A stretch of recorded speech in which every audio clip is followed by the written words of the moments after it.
Back live with you tonight. Thanks for staying on.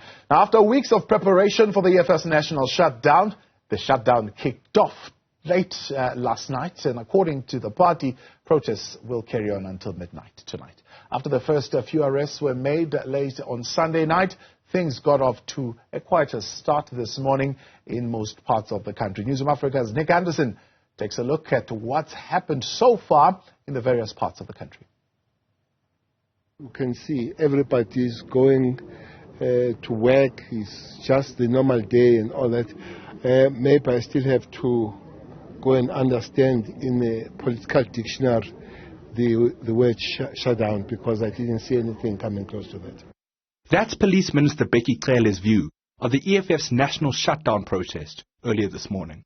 He was speaking in Soweto after Nhlanhla Lax's house was allegedly petrol-bombed.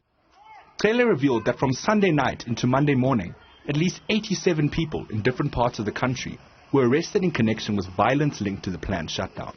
On top of that, over 24,300 tyres were confiscated. According to SAPS, the tyres had been strategically placed for use in criminal activities. While some roads were temporarily blocked in parts of Gauteng in the early hours of the morning, many blockages were quickly removed. Small groups of EFF protesters could be seen from the skies in different areas as the morning progressed into the early afternoon.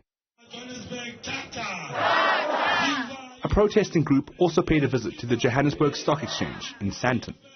In a rainy Cape Town, after initial attempts to block Borchard's quarry were pushed back by police, groups of EFF members marched through the city centre. In KZN, EFF Secretary General Marshall Dlamini led protest movements in and around Durban, as protesters attempted to make sure their voices were heard. Gqeberha in the Eastern Cape saw some protests, along with East London, but Limpopo was mostly pretty quiet. The centre point for the protests across the country, though, was without a doubt Pretoria. The Pretoria group was led by EFF leader Julius Malema, who described the protest as a huge success and managed a few jabs at the president when addressing the crowd in Church Square. Ramaphosa says to business, open, I will protect you. Malema says to business, close. And then look at who business listens to between Ramaphosa and Malema.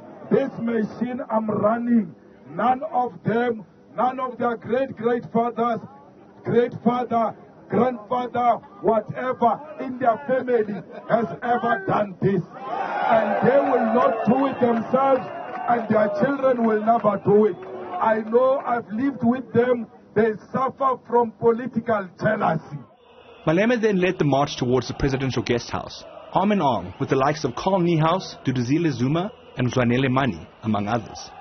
After arriving at the guest house and delivering another address to the crowd, Malema said the group would not be leaving until later tonight.